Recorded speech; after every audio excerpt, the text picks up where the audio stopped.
Leapmotor vient de nous dire que c'est le nouveau Genève. Non, pas Leapmotor. Un journaliste a dit Salon de Le Bruxelles, ça devient le nouveau Genève. Bien sûr. Et effectivement, en fait, là, ça c'est les off, mais ça fait genre 5 minutes qu'on attend pour la filmer parce qu'il y a toujours des gens devant ou des gens qui rentrent dans la voiture. Moi, je vais te la montrer. Oui, je vais être très honnête, moi je ne savais pas ce que c'était que cette voiture. Ce matin, tu m'as dit il faut absolument aller voir la B05.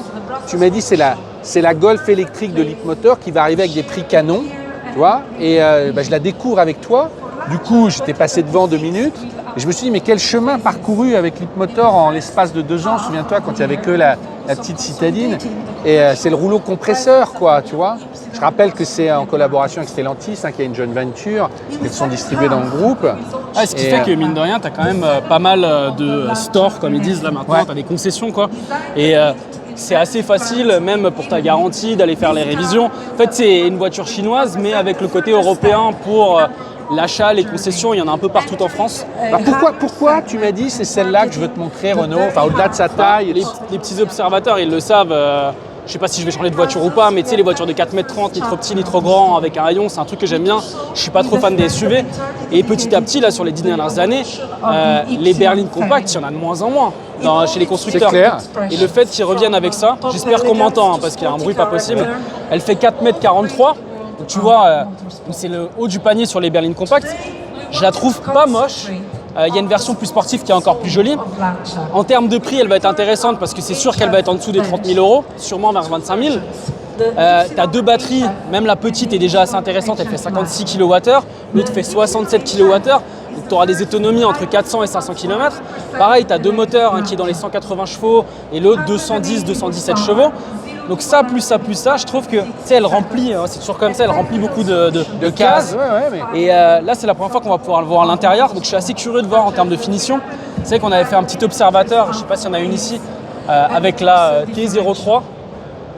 Hop, on va aller voir. Oh, pardon. Sorry. Mais écoute, ça a l'air bien fini. Vaut mieux que je sois derrière au début. Comme tu veux. Ferme-la. Après, je te passe la caméra, mais qu'on voit déjà une vue d'ensemble. Peut-être juste la porte, mais je suis juste. Je vais claquer la porte, tiens. Hop. Voilà. Mais je me mets derrière. Et ça a l'air pas mal, c'est plutôt bien fini. Alors, il s'amuse, il y a des trucs un peu particuliers, il y a des petits points. Bon là, c'est très dur. Hein. Encore une fois, ça va être une voiture, c'est sûr, elle va être en dessous de 30 000 €. Après, je sais pas à combien ils vont vraiment réussir sur le prix d'appel. Mais l'écran a l'air de bonne qualité, ça a l'air méga fluide. Ça, c'est fou parce que c'est une voiture du groupe Stellantis. Mettez ça dans vos DS et dans vos Peugeot, quoi. Et là, il y a un écran aussi devant. Ouais, qui, pareil, la typo a l'air bien. La définition de l'écran, ça a l'air d'être bien par rapport au ratio. On a des commodos qui font très Tesla. Ça ressemble beaucoup un peu à ce que fait Tesla. Mais pareil, le volant est intéressant avec juste un... Mais pareil, ça aussi, c'est très Tesla. C'est exactement les boutons. C'est le même, ouais. Ah ouais, ça ressemble énormément. Là-bas, on a un petit commodo encore pour les clignotants, ça c'est bien. Regarde, tu peux passer ta main, tu as vu au-dessus du tableau de bord, regarde la barre que tu as en dessous, là, voilà. Ouais, je peux passer mes doigts ici. Je peux te tenir comme ça si jamais elle est plus. Non, mais c'est fou, chevaux, tu vois, de se dire, ah oui, finalement, le marché de l'Europe, ça a longtemps été une compacte à 25 000 €, ce qui est déjà très cher, il n'y en avait plus.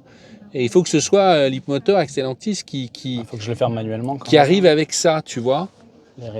C'est sûrement, tout ne doit pas être parfait, mais c'est vrai que...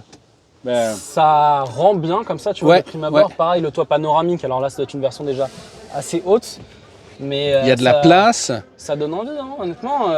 Puis c'est bien ce type de voiture parce qu'elle va être plus efficiente que sa petite cousine qu'on a derrière. Donc ça, je pense que ça va être... en termes d'autonomie, de ce qu'ils disent, c'est 400 ou 500 km. Donc le package, à mon avis, il est vraiment bien. Tiens. Hop. Et en plus, la petite Leapmotor, dont on avait fait une vidéo avec un retour d'expérience, son nom m'échappe, c'était quel numéro? T03. Ouais. Tu sais, où les gens disaient, ça a trouvé son public, de gens qui veulent une voiture pas chère, tu vois, qui fait le job, etc.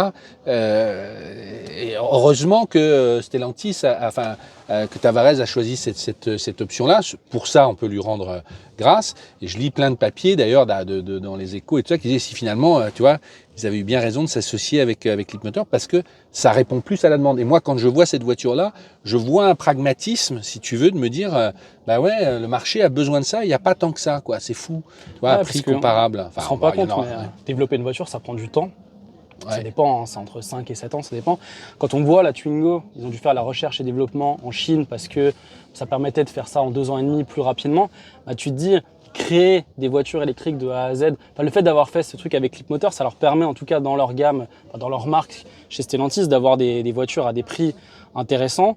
Et on va peut-être aller voir la B10 aussi, parce qu'on l'a pas faite sur POA. Mais moi, franchement... Mais la gamme, elle a explosé. Elle est intéressante. Elle était partie il y a 2 ans d'une petite voiture presque low cost. Alors, il y a C10 et B10. Alors C10, ça je l'avais déjà vu, voilà, on en a fait aucune. Qui a une espèce de plug-in et tout, et puis là, tu as de l'électrique. Ça, c'est pur électrique. Ouais. Bah, l'intérieur, c'est le même, ok, d'accord. C'est le même que... et pareil, même donc, volant, ouais. Après, la que, console flottante est un peu différente. Ouais. Par rapport à la forme qu'elle a, la B05, je pense qu'elle va être plus efficiente, ça va être plus intéressant. Intéressant de voir s'ils vont tenir le marché. Attends, tu vas un peu vite quand même, juste. Je veux voir les volumes. Oui, donc là, c'est le SUV familial. Alors, on va dire que s'ils sont forts, c'est 30 000 max, 35. C'est ça, ouais, elle est dans ces eaux-là. Ouais.